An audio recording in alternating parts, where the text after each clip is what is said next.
Welcome to Dora cooking. இன்றைக்கி நாம் traditional ஸ்டைலில் மத்தி மீன் குழம்பு எப்படி செய்கிறதுன்னு தான் பார்க்க போகிறோம். வாங்க வீடியோக்குள்ளே போகலாம். ஒரு அகலமான பாத்திரம் வச்சுக்கோங்க. வச்சுட்டு 5 to 6 டேபிள் ஸ்பூன் நல்லெண்ணெய் சேர்த்திக்கோங்க. மீன் குழம்பை பொறுத்த வரைக்கும் நல்லெண்ணெயில் செஞ்சிங்கன்னா டேஸ்ட்டு வேறு லெவலில் வரும். எண்ணெய் சூடானோடனேயே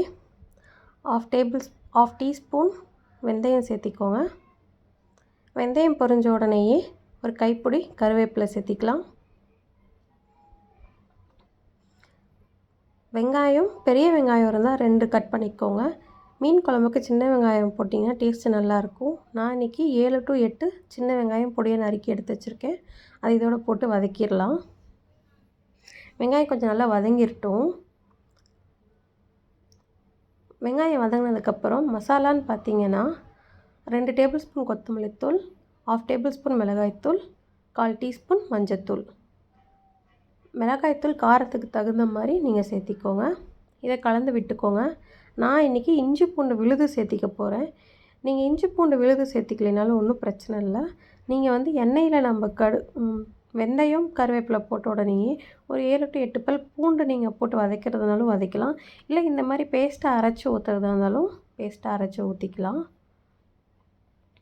மசாலாவோட பச்சை வாசனையும் இஞ்சி பூண்டோட பச்சை வாசனை போகிற வரைக்கும் நல்லா வதக்கிக்கோங்க. நல்லா வதங்கிருச்சு.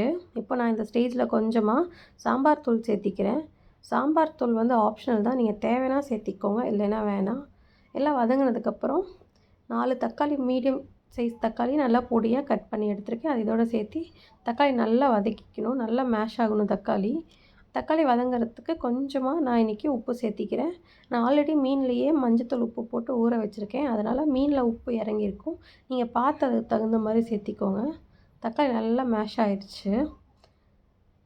எலுமிச்சப்பழம் சைஸில் புளி ஊற வச்சுருக்கேன். உங்களுக்கு புளிப்பு சுவை எவ்வளோ தேவையோ அதுக்கு தகுந்த மாதிரி நீங்கள் புளி ஊற வச்சுக்கோங்க.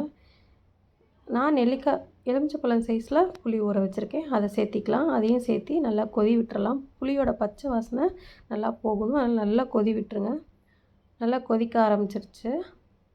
இப்போ இந்த ஸ்டேஜில் நான் இன்றைக்கி ஒரு 3 to 4 டேபிள் ஸ்பூன் தேங்காய் நல்லா நைஸாக நல்லா அரைச்சி எடுத்துகிட்டு வந்திருக்கேன். நல்லா உழுதாக அரைச்சி எடுத்துகிட்டு வந்துட்டேன்.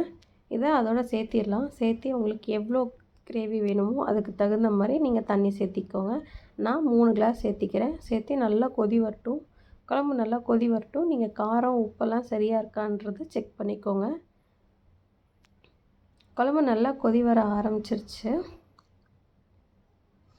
இன்னும் கொஞ்சம் நல்லா கொதிக்கிட்டோம். கொஞ்சம் கிரேவி கன்சிஸ்டன்சி வரட்டும். வந்ததுக்கப்புறம் நம்ம மீன் எடுத்து உள்ளே சேர்த்திடலாம்.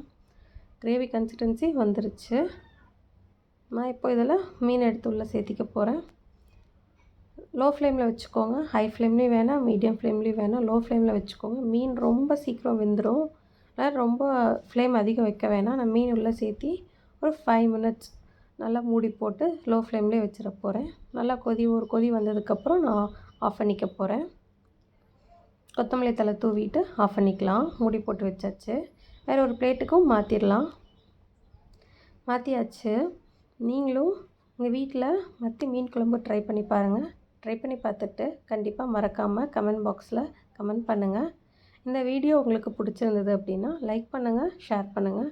புதுசாக என்னோடய வீடியோவை பார்க்குறீங்க அப்படின்னா ரெட் கலரில் இருக்க சப்ஸ்கிரைப் பட்டனும் பக்கத்தில் இருக்க பெல் ஐக்கான் ஆல் ஆப்ஷனை கிளிக் பண்ணிக்கிட்டீங்க அப்படின்னா நான் ரெகுலராக போடுற என்னோடய சமையல் வீடியோஸ் உங்களுக்கு உடனுக்குடன் நோட்டிஃபிகேஷனில் வரும். தேங்க்யூ.